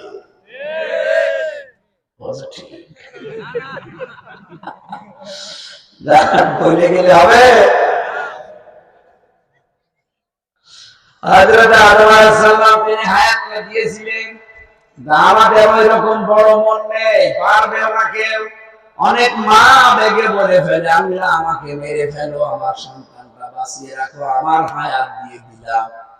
যদি সত্যি সত্যি আজরাইল এসে বলে আমার হায়াত শেষ, ও বলবে এখন মহিলা তার স্বামীকে খুব ভালোবাসতো, স্বামী অসুস্থ, ঘরের ভেতরে রেখে বারান্দায় পাহারা দেয়। হঠাৎ করে এক গরু রাতের বেলা দড়ি খুলে গেছে, বিভিন্ন জায়গায় মাথা ঢোকায়, ঢোকাতে ঢোকাতে এক হাসিলের ভেতরে এই কালো হাড়ি ছিল ভাত রান্না করা, ওর ভেতরে মাথা ঢুকিয়ে আর বের করতে পারে না। গরু তো দৌড়াচ্ছে এদিক ওদিকে, কিছু দেখতে পায় না। হঠাৎ ওই বাড়ির সামনে এসেছে, ঘরের দরজা, ওই মহিলা তাকিয়ে দেখে যে মাথা কালো, নিচের দিকে তাকায়নি, উপরের দিকে তাকিয়ে বলছে, বাবা আজরাইল, রোগী আমিনা ভেতরে আছে। স্বামী ভেতর থেকে আওয়াজ শুনে বলছে, কি গো, আজরাইল এসেছে, তোমারে আমার নিয়ে যায়। ভেতর থেকে এসে দেখছে চারটা পা, মাথা দেখে বুঝে ফেলেছে গরু। তুমি এই ভালোবাসো, এটা তো আজরাইল না, এটা গরু। পৃথিবীটা এরকমই, সময়টা খুব দামি। এই জন্য আল্লাহ বলেন, জীবিত মানুষদের যত সম্পদ দিলাম, সব চাইতে দামি সম্পদের নাম কি? আরো জোরে। এই হায়াতটার ব্যাপারে আল্লাহ এবার ফতোয়া দিলেন, ইন্নাল ইনসানা লাফি খুসর। পৃথিবীর সব মানুষ, পৃথিবীর সব জিন্না, এদিকে তাকান, পৃথিবীর সব মানুষ, আল্লাহ বলেন পৃথিবীর সব জিন, সব ফেরেশতা, সব গরু, সব ছাগল, এরা ক্ষতির ভেতরে ডুবে আছে না, শুধু মানুষ। কারা? আরো জোরে। শুধু মানুষ ক্ষতির ভেতরে ডুবে আছে। আমার তো মনে হয় কথাটা শুনলে আমরা যারা বিবেক যাদের কাজ করে তাদের একটু লাভ দিয়ে ওঠার কথা। কি বললো? আল্লাহ বলছে ক্ষতির ভেতরে ভাসতেছে না, ক্ষতির ভেতরে ডুবে আছে। আর একটু ভাবেন তো, কত বড় অসম্ভব কথা এটা, আপনার জন্য, আমার জন্য। যেহেতু কোন সৃষ্টিকে আল্লাহ বলেন না, শুধু মানুষকে বলেছেন। এদিকে তাকান। এখন যদি একটা সিআইডি অফিসার এসে আমার বলে, হামজা ভাই, আপনি খুব সাবধানে থাকবেন, যে কোনো সময় ক্ষতি হতে পারে। কি ক্ষতি হবে, কারা করবে বলে না? আমার মনে হয় বাড়িতে যে জীবনও আমার ঘুম আসবে না, সব সময় খালি ওই সিআইডি কে কল দিয়ে বলবো যে কি বললেন, কি ক্ষতি হবে, কারা করবে, বলেন না কেন? উনি বলছে না, বলা যাবে না। উনি যত বলবে যে বলা যাবে না, তত আমার ঘুম উড়ে যাবে। একটা সিআইডি অফিসারের কথা শুনে যদি আপনার সব বন্ধ হয়ে যায়, আল্লাহ পাক বলছেন, ইন্নাল ইনসানা লাফি খুসর। তাম পৃথিবীর সব মানুষ ক্ষতির ভেতরে ডুবে আছে। এটা শুনলে তো সব বন্ধ হয়ে যাওয়ার কথা। কথা বলে না কেন? এই ইন্নাল ইনসানা, যত মানুষ দুনিয়ায়, এই মানুষদের ভেতরে কি ট্রাম্প নেই? বলে বলে, এই মানুষগুলোর ভেতরে ট্রাম্প আছে, মোদি আছে, পুতিন আছে, নেতানিয়াহু আছে, হাসিনা আছে, আমির হামজা আছে। কথা বলে না কেন? আল্লাহ বলেন এই মহাক্ষতির ভেতরে সবাই ডুবে আছে। এখন এই ক্ষতি থেকে, ডুবন্ত অবস্থা থেকে তোমাকে উপরে উঠতে হবে। রবি সাহেব মনে করেন নদীর ভেতরে, পানির ভেতরে সর্বোচ্চ ডুব দিয়ে 1 মিনিট থাকতে পারে। এখন উনি মনে করছেন যে আমির হামজা একজন মাওলানা, শ্রদ্ধা করি, সম্মান করি, ভালোবাসি। আমি যদি বলি রবিন ভাই থাকেন, 1 মিনিট পার হয়ে গেছে, আরো 2 মিনিট আপনাকে থাকা লাগবে, মাথার উপরে হাত দিয়ে যদি আমি চেপে ধরি, আমার মনে হয় উনি ওইভাবে থাকবে। বলে বলে, এদিক ওদিকে নাড়াচাড়া দেবে, শেষে না পারলে হাত। হুজুর মানাপুরের কথা, খুশি দেবে এমন জায়গায় আমার যা কিছু খুলে যায়। যাক, কি বুঝলেন আপনি? আরে ভাই, যেই হোক, এখন এই আলোচনার ভেতরে বিষয় কি কুষ্টিয়াবাসী, এখান থেকে যেটা আমি আপনাদের বোঝাতে চাই, উনি আমাকে ভালোবাসে, শ্রদ্ধা করে, সব ঠিক আছে, কিন্তু ওনার 1 মিনিট পরে থাকা সম্ভব না। এই পানির ভেতরে থাকলে উনি মরে যাবে, বাঁচার জন্য হলে ওনার হাত এদিক ওদিক করা লাগবে। তাম পৃথিবীর মানুষ আমরা যেহেতু পানির ভেতরে, গলার ভেতরে, ক্ষতির ভেতরে ডুবে আছি, এই ক্ষতি থেকে এখন যদি উপরে উঠতে চান, ভেসে উঠতে চান, ডাঙ্গায় উঠতে চান, এখন যদি বাধা হয়ে দাঁড়ায় হামজা, হামজাকে মানবেন? যদি বাধা হয়ে দাঁড়ায় আপনার পীর, মানবেন? যদি বাধা হয়ে দাঁড়ায় আপনার দল, মানবেন? কিসের দল, কিসের বের, কিসের হামজা, আগে নাক মুখ সমান করে হলো আমার উঠা লাগবে। হ্যাঁ, আমাকে আগে বাঁচা লাগবে। আর ভাই মরে গেলেও তো আপনি জাহান্নামে যাবেন সেরকম গ্যারান্টি নেই আপনার। আপনি তো শহীদ হয়ে গেলেন, কিন্তু আপনি যখন পড়ে আছেন এই মহা ক্ষতির ভেতরে, আল্লাহ বলছেন এখান থেকে যদি আপনি বাঁচতে না পারেন, আল্লাহর কসম জ্বলন্ত আগুনে যাওয়া লাগবে। আপনাকে আমি সত্যি বাঁচাতে এসেছি। এই ক্ষতি থেকে বাঁচতে হলে এখন মাস্ক দিয়ে যেভাবে হোক উপরে ওঠা লাগবে। এর উপরে উঠতে হলে দল যদি বাধা হয় দলের মুখে ছাটা, পীর যদি বাধা হয় পীরের মুখে ছাটা, যদি হামজা বাধা হয় হামজাকে একবার দেখা, যদি আমার স্ত্রী বাধা হয় স্ত্রীকে। আল্লাহ শব্দটা চয়ন করেছেন, দেখেছেন খসরুন। খসরুন মানে ক্ষতি, শুধু খসরুন মানে ক্ষতি না, লোকসান মানে ক্ষতি। কিন্তু খসরুন এমন ক্ষতি যে ক্ষতির পুঁজিও নেই, লাভও নেই, এমন ক্ষতিকে খসরুন বলে। আমি ব্যবসা করেছিলাম 50,000 টাকা দিয়ে, 1 মাস পরে দেখি আমার লাভ হয়নি, কিন্তু আমার আসল পুঁজি আছে, এর নাম লোকসান।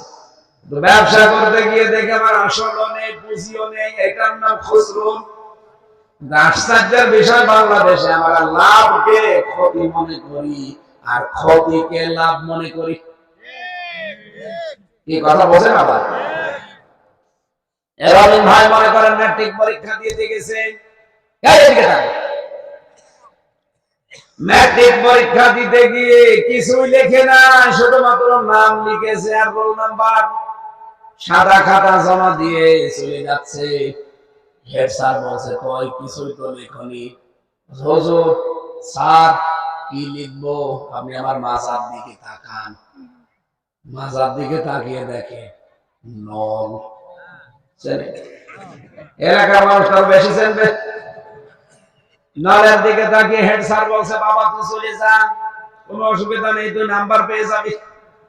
পরীক্ষার রেজাল্ট যেদিন বের হয়েছে সেদিন উনি একেবারে 100-র ভেতরে পেয়েছে 98। ওনার মা বাবা খুশি, ওনার প্রেমিকা খুশি, এমনকি ওনার ভাই ভক্ত আত্মীয় স্বজন সবাই খুশি। এলাকার মানুষ আশ্চর্য, কি গো কোনদিন কলেজে যায় না, পড়াশোনা করে না, শুনলাম নাকি সাদা খাতা জমা দিয়েছে, তারপরও নাম্বার কত?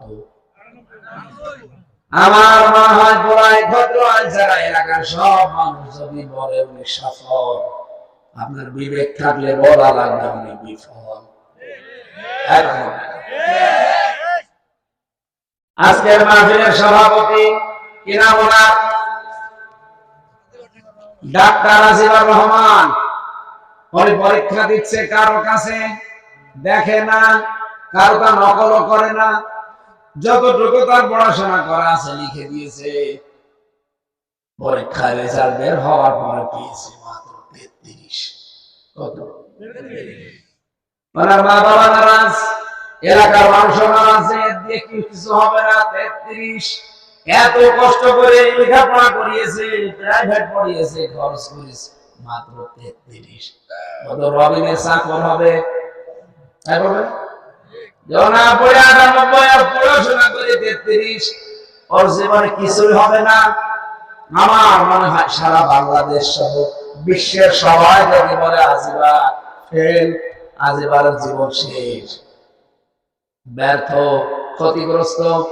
আপনার বিবেক থাকলে বলা লাগবে সফল। এই যে মমিন সাহেব বসে আছে, উনি পরীক্ষা দিতে গেছে। পরীক্ষার আগের রাত্রে প্রশ্নপত্র পেয়েছিল হাতে, এটা মন মতো লিখে নিয়েছে, একজনকে দিয়েছে এগুলো লিখে দেয়। আবার ওই দিন পরীক্ষার সময় বই নিয়ে গেছে সাথে করে, যেখানে যেটা দাঁড়িয়ে কমা ফুল স্টপ কিছু বাদ যায়নি, সব ওইভাবেই দিয়েছে। ওখানে লেখা ছিল 10টা প্রশ্নের 5টা প্রশ্নের জবাব দিবা।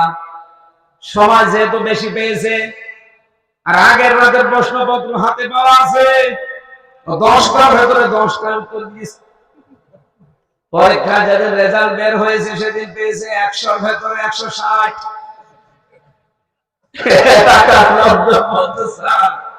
যত ভালো ছাত্র হোক ওনা 100-র ভেতরে 99 পাবে না 100 পাবে, 160 পাই কি করে? স্যার বলছে ও ছেলে পাই, আমি করবো কি? কারণ এই লেখা তো ওর না, কারণ ওর লেখা তো আমি চিনি, ও তো আগের রাতে লেখা।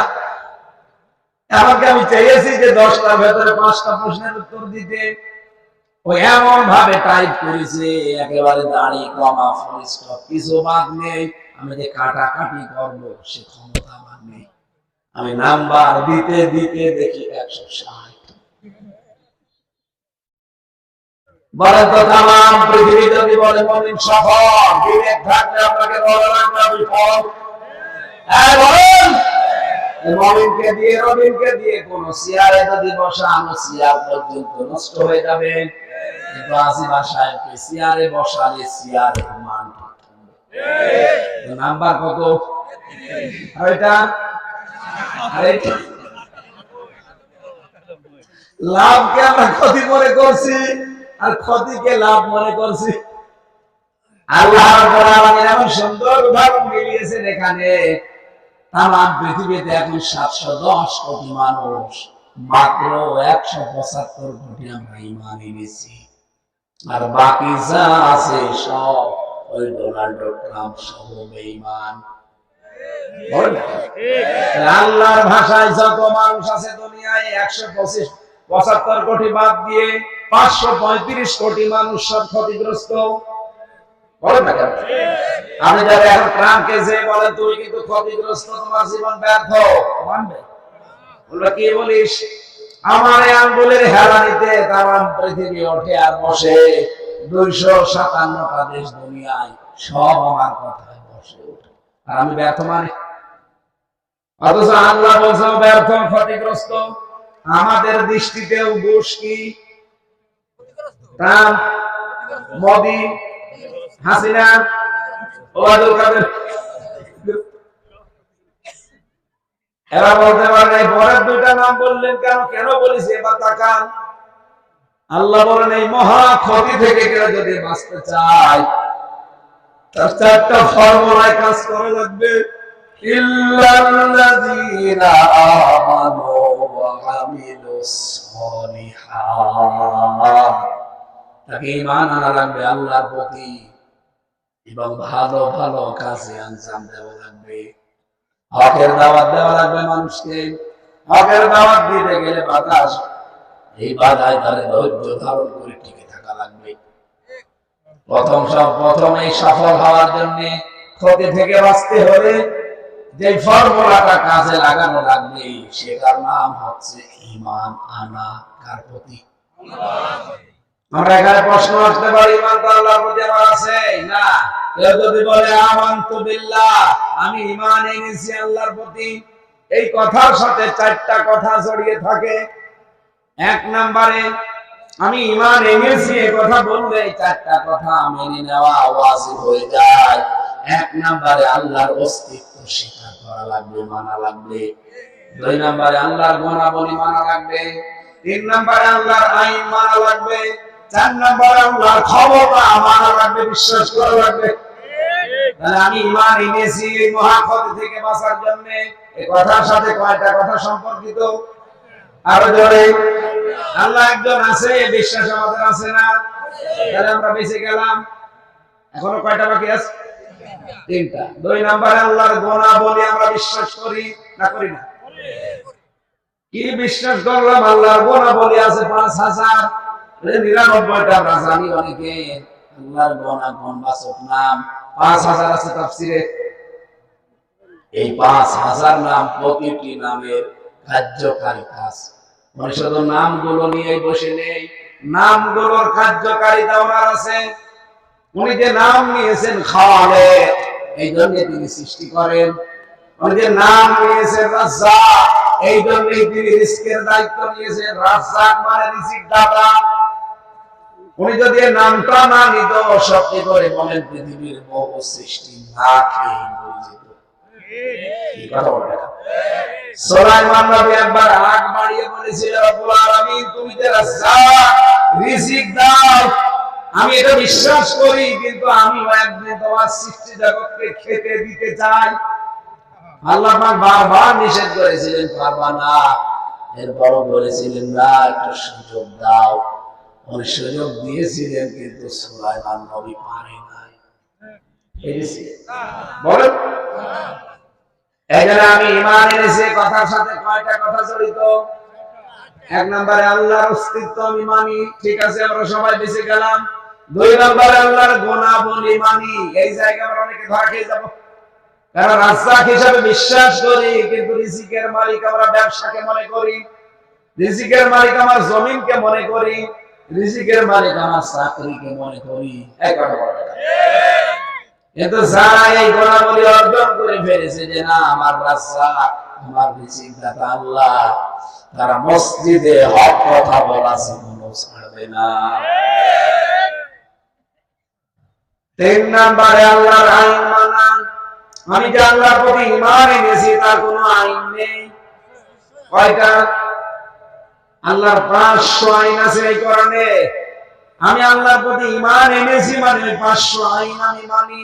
হয়তো এখন মানতে পারছি না, পরিবেশ নেই, কিন্তু আমি মনে প্রাণে চাই এই 500 আইন আমার বেশি কায়েম হোক।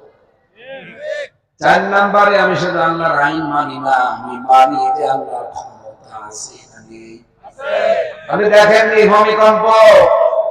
আমার মনে হয় মাত্র 1.5 মাত্রা যদি হয়ে যেত এই বাংলাদেশ ইন্দোনেশিয়ার মতো হয়ে যেত মহাসাগর। এখন পরিবেশবিদ যারা, বিজ্ঞানী যারা, তারা চিন্তা করছে ঢাকাতে বাংলাদেশে যে ভূমিকম্পটা হয়ে গেল এটা 5 কত মাত্রা যেন ছিল, যদি আর 1.5 বেড়ে যেত বাংলাদেশ আমি একটা মানুষ খুঁজে পেতেন না। আল্লাহ যে দয়া করেছে তার ক্ষমতাটা হালকা দেখিয়েছে, পুরাটা দেখাননি। আমি যে মস্তানি করেন আল্লাহর ক্ষমতা আছে না নেই বলেন তো? এই জায়গায় সব জায়গায় নরম মস্তানি চলে, এখানে নরম হওয়া লাগবে। আমি আল্লাহর প্রতি ঈমান এনেছি কথার সাথে কয়টা কথা জড়িত? এই 4টা বিষয় যারা মানতে পারবে তারাই মহাফল থেকে বাঁচবে। সম্মানিত মা বোনেরা, নামাজ পড়েন আপনারা আমি জানি, কিন্তু অনেকে 5 ওয়াক্ত নামাজকে নির্ধারিত সময় মতো পড়তে চান না। এটা অবহেলা করা যাবে না।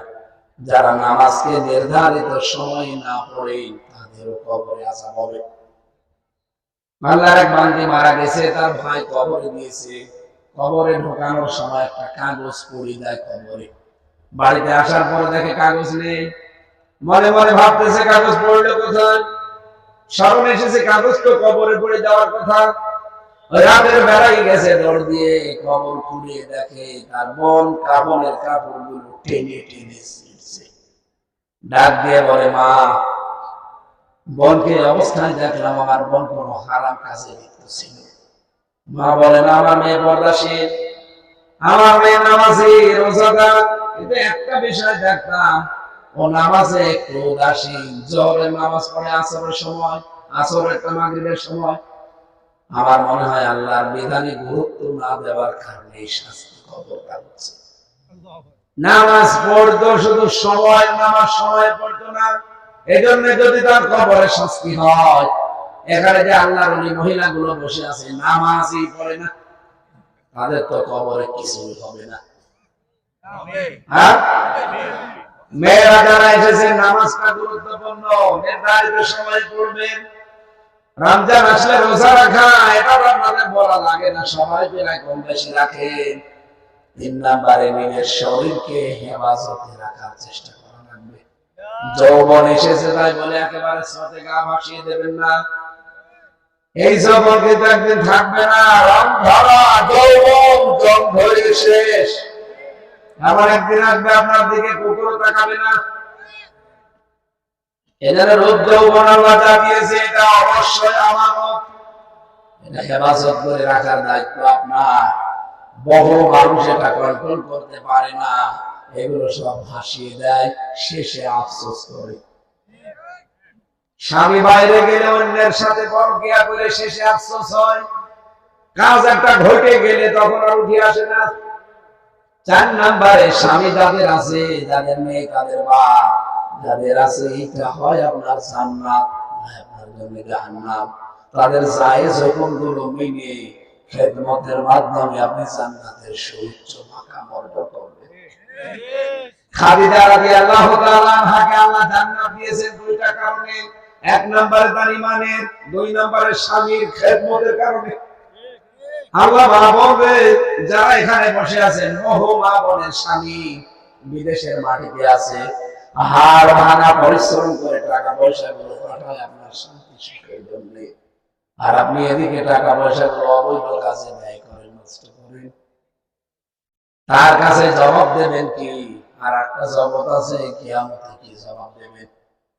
মা বোনদেরকে আল্লাহ হযরতে ফাতেমাতুজ জোহরার মতো, হযরতে খাদিজাতুল কুবরার মতো হওয়ার তৌফিক দেন, বলেন আমিন। কি লিখেছেন আপনারা?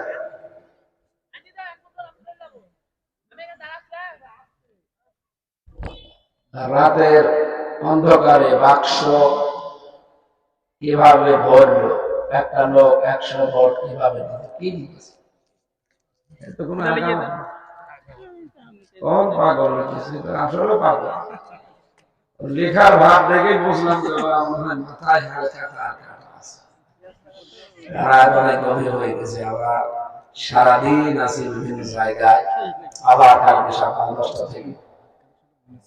আপনারা 18 বছর যারা এই জায়গায় চলে গেছে, একটু তাড়াতাড়ি হয়।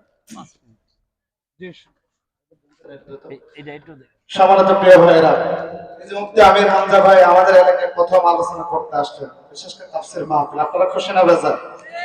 যারা বলেন খুশি না বেজান? এই যে দুই হাত তুলে তাকবীর দেন, লিল্লাহি তাকবীর। আলহামদুলিল্লাহ, যারা এত কষ্ট করে এই যে ভাইকে নিয়ে এসেছে, এই যে আপনারা দেখতেছেন অনেক পরিশ্রম করেছে। কর্তৃপক্ষের সঙ্গে কথা হলো, প্রায় 30 থেকে 40 হাজার টাকা তারা এখনো লসের মধ্যে আছে। আমি আপনাদের দাবি করবো, অনেকে আপনারা শরীক হন না, আমি 30 জন ব্যক্তি 100 করে টাকা দেবেন, ভাই মোনাজাত করে শেষ করে দেবো। হাত তোলেন, 100 টাকা করে হাত তোলেন, টাকা তুলে হাত তোলেন, একজন নেন, দ্রুত নেন। তো মা বোনরা আপনারা যে যা পারেন, 100, 200, 500 যে যা পারেন, শেষে যারা আছে